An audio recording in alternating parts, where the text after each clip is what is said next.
Dit zijn de restanten van de oude zeekering onder de nieuwe Bildiek boven Sint-Anne.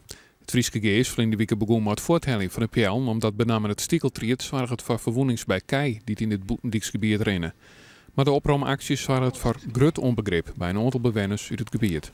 Nou, dat springt een traan mij in de ogen. Ik vind het triest dat een organisatie als Frieske Geest, die het hoeden en noorden van het cultureel erfgoed in Friesland nastaat, op zo'n manier bezig is om dit te vernietigen. Ik vind het heel triest. Begin deze dag zei het Frieske Geer nog dat de organisatie net van doel is om op te houden met het voorthelling van de pjellen. Het Geer zei het begrip te hebben voor de gevoelens van de bilkers, maar de veiligers van het vee gaat voor.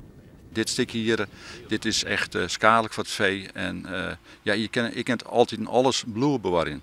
En dus ja, dit stukje moet er echt bij. Alsjeblieft, Frieske Geer, treed in overleg. Ik snap wel dat je je best doen wil naar de verpachters toe, dat het vee verwond raakt aan het prikkeldraad wat om die palen heen zit. Haal dan het prikkeldraad weg. Maak hier en daar een opening van om mij 20, 30, 40 meter.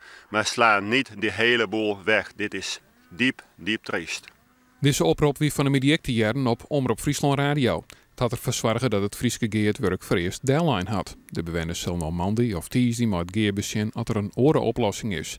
Maandag zonnen oors de laatste pjellen al voorthellen worden. Het Frieske Geer wist net dat het voorthellen van de houten pjellen zijn gevoelig lag, erkent de woordvoerder.